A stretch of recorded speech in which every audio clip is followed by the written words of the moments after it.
On Christmas Eve 1945, in the small town of Fayetteville, West Virginia, a tragedy struck that has baffled investigators, journalists, and the public for nearly 8 decades. The Sodder family home burst into flames in the middle of the night. 5 of the 10 Sodder children were said to have perished in the fire, but no remains were ever found. What happened to the Sodder children? Were they really killed in the blaze, or were they taken by an intruder? This is one of America's most enduring unsolved mysteries.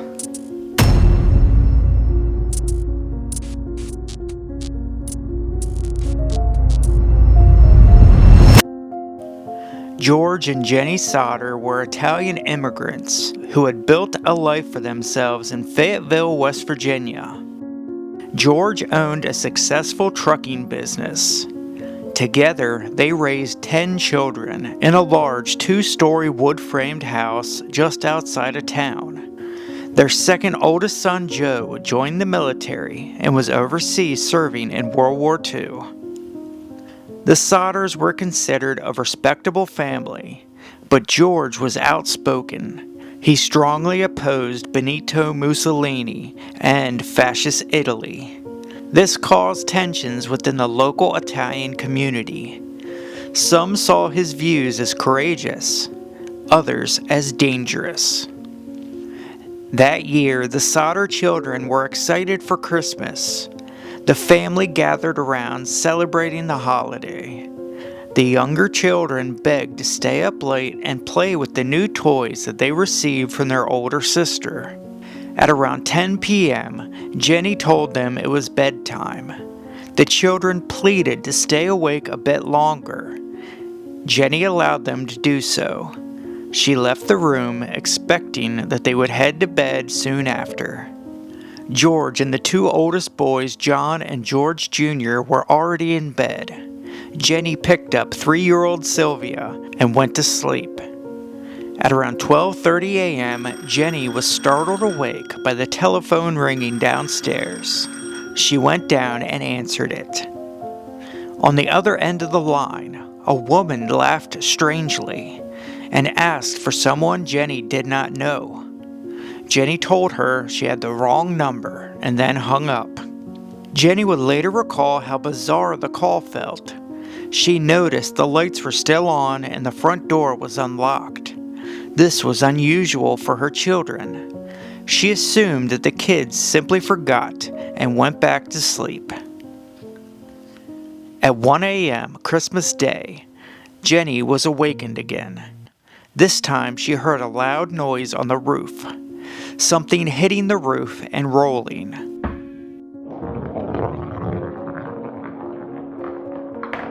She heard nothing more and went back to sleep. 30 minutes later, she awoke to the smell of smoke filling the home. Jenny screamed for her family, and chaos erupted. She and George gathered their 4 children, Marion, Sylvia, John, and George Jr. They all exited the house. 5 of their children were unaccounted for. Maurice, 14, Martha, 12, Louis, 9, Jenny, 8, and Betty, 5. They had been sleeping in the attic. George tried desperately to save his children.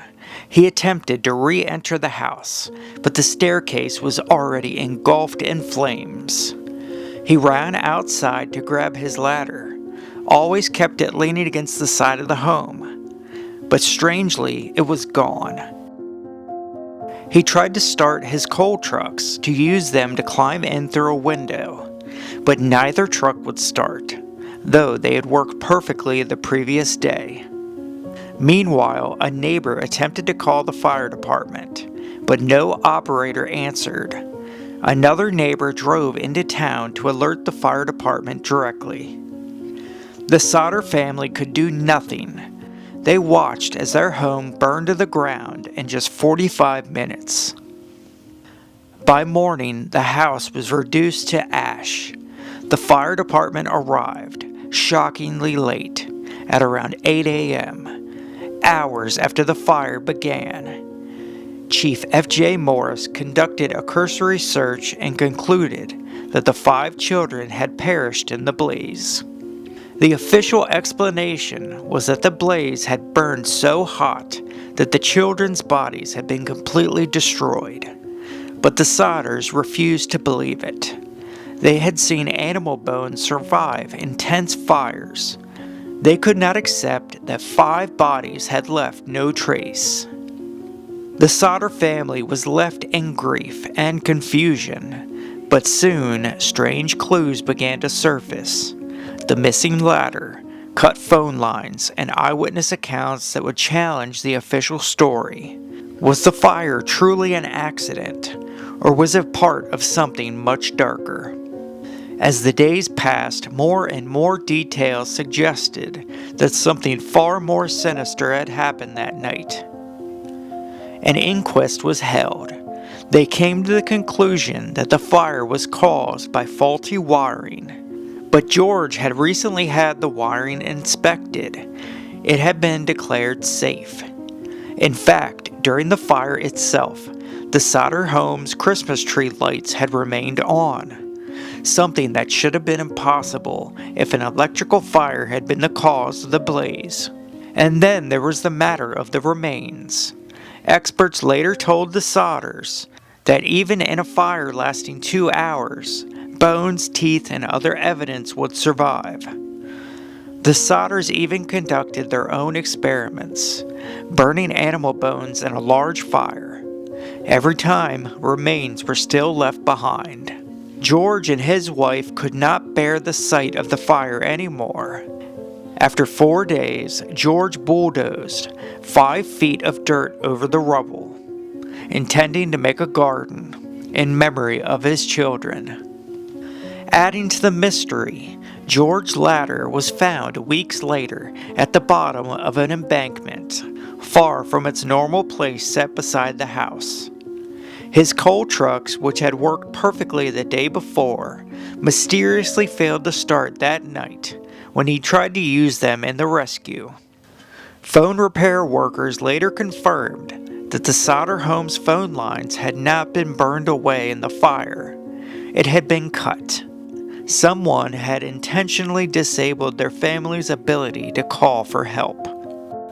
This convinced George and Jenny that their family had been targeted. In the months leading up to Christmas 1945, George Sodder had encountered several strange incidents. A traveling insurance salesman had warned him that unless he dropped his outspoken criticism of Mussolini, your house will go up in smoke and your children will be destroyed. Another visitor had come to the Sodder home asking about work. When he left, he pointed to the fuse box and said, "This is going to cause a fire someday." George dismissed the remark at the time. In the days following the fire, witnesses began coming forward with chilling accounts. One neighbor claimed that she saw the 5 Sodder children peering out of a passing car while the fire was still raging. Another reported seeing them at a rest stop between Fayetteville and Charleston and served them breakfast. Each sighting fueled the Sodders' belief that their children had not died in the fire. They had been abducted. Refusing to accept the official story, George and Jenny launched their own investigation. They wrote to the FBI, pleading for help. J. Edgar Hoover himself replied, stating he would be willing to assist, but only if local authorities invited him in. The Fayetteville police declined. The Sodders began hiring private detectives and searching on their own. Every lead seemed to open new questions, but never definitive answers. For George and Jenny Sodder, the fire was not the end. It was the beginning of a decades-long search for their missing children. They refused to believe that their children had perished in the fire, and now every new clue, no matter how small, kept hope alive. By the late 1940s, the Sodders had grown frustrated with the lack of progress. They began printing flyers, distributing photographs of their children across the country, offering a $5,000 reward, then later on a $10,000 reward, worth over $179,000 today. But their most famous act was a massive roadside billboard they erected near Fayetteville in 1952. It read, "What was their fate? Kidnapped, murdered, or are they still alive?" It also offered a $5,000 reward. The billboard stood for decades, a haunting reminder to all who passed by that 5 children had vanished without a trace. In 1967, more than 20 years after the fire, Jenny received a strange envelope in the mail. It was postmarked from Kentucky, but with no return address. Inside was the photograph of a young man. On the back, written in a cryptic hand, were the words, "Louis Sodder, I love brother Frankie, little boys, A90132 or 35. Louis was one of the missing Sodder children, and the young man in the photograph did resemble him, at least how he might have looked as an adult." The Sodders were filled with hope. They hired another private detective and sent him to Kentucky to investigate. Unfortunately, the man disappeared, never contacting the family again. That lead went cold. Over the years, George and Jenny exhausted their savings, chasing down leads. George even traveled to New York, to Houston, to Kentucky, following rumors of his children's being seen. Each time, he was filled with disappointment. George passed away in 1969, never knowing the truth. Jenny, heartbroken but steadfast, continued the search until her death in 1989. She attended the garden her and George had planted at the site of the fire, and she wore black every day, a symbol of eternal mourning. The family took the billboard down after her death. After Jenny's death, the surviving Sodder children carried on with the search. But as years passed and memories faded, the case slipped away. To this day, no official evidence has ever been found proving the 5 children died in the fire, or that they were kidnapped. Theories range from mafia involvement to child trafficking to retribution for George's anti-Mussolini stance. But with no definitive proof, the truth of what happened on that cold Christmas Eve remains unknown. The story of the Sodder children is more than just a mystery. It's a tragedy, a family torn apart, parents who never stopped searching, and a town that still whispers about that night when 5 children disappeared without a trace. Nearly 80 years later, one question still haunts those who know the story. Did the Sodder children die in the fire, or were they taken? That answer remains one of the greatest unsolved mysteries in American history. What do you think happened to the missing Sodder children? Put it down in the comments. I want to thank you all for watching, folks. I hope you enjoyed, and we will see you on the next. Peace.